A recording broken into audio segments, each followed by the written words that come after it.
Alright, in this video we're going to learn how to create virtual functions and how to use them. So crank up Visual Studio, let's type your using system, and now we're going to say namespace sample. Now we're going to create a class within this sample space, so class quad, open close braces, constructor, public quad, and then we will say here, cancel that right line, and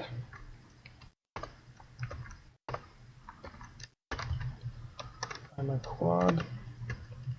That'll do. Let's close this with a semicolon. Now let's add one virtual function or method.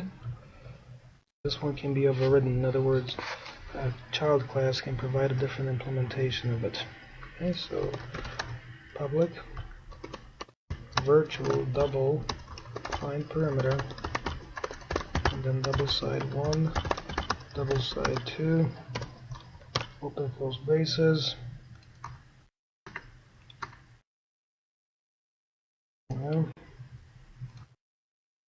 That's this one. Turn the class, and here put that way. Alright, so now let's provide the implementation. So return, and then 2 times side 1 plus 2 times side 2. Close that with a semicolon. Alright, let's move on now.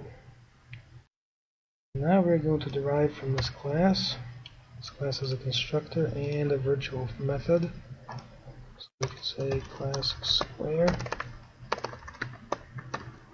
derive from quad, and now we're going to say public override double find perimeter. Notice that shows up in the list.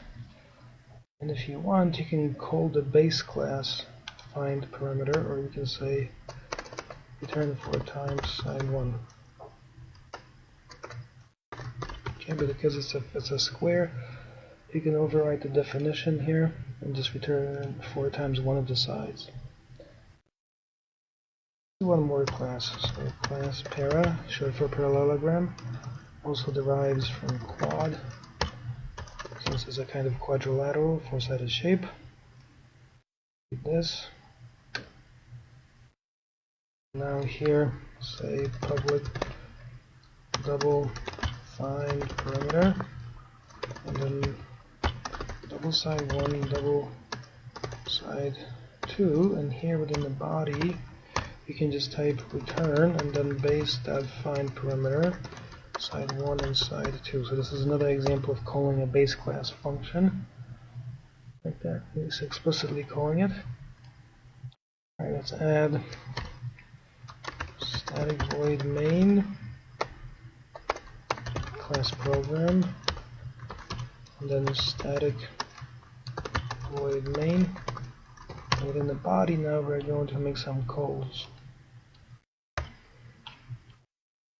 We're going to say square MISQR equals new square, and then dynamic here w equals 4.05. Let's just make these doubles. So double w equals 4.05, double l equals 4.05, and then cancel that right line. The perimeter of the square is, put a placeholder here, period, comma, MySQR dot find perimeter, w comma l, close out with a semicolon. Okay, let's change now the values of w, so w will be some number now, and l, let's assign it some new value now too. There you go. Now we're going to create a new object, so para, my parallelogram equals new para, close out the semicolon, and now console, that right line, and perimeter of the parallelogram is placeholder, comma, my para dot, and then find perimeter, and w comma l, close out the semicolon. There you go. So that's our basic code here. Let's give this all a build, make sure it takes. Build succeeded. Okay, let's go debug and step into. Alright, so we're going to step into the body of main. I call the base class constructor, as you can see. Set the values of W and L.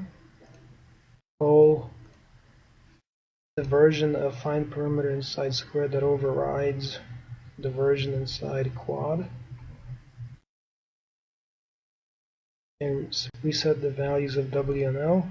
Create a new parallelogram object, calling the base class constructor. Call this one next. And notice this one here is going to step into the body of the one inside para. It is going to call the base class function. Return that value here, and then return it all the way down to the calling code and display it. Take a look here, and there are the results. You see? I guess let's load this from memory. So what you've learned so far is base class constructor is called. You have a virtual method within the base class. Because this method is declared virtual, and child classes like the square here, you can override it. It'll provide a definition of your own. Okay? Or if you want, you can just call it directly from within the child class the way you are doing it here without overriding it. And then down below you see how those are called. And that is it for this lesson. So thanks very much, and I'll see you in another video.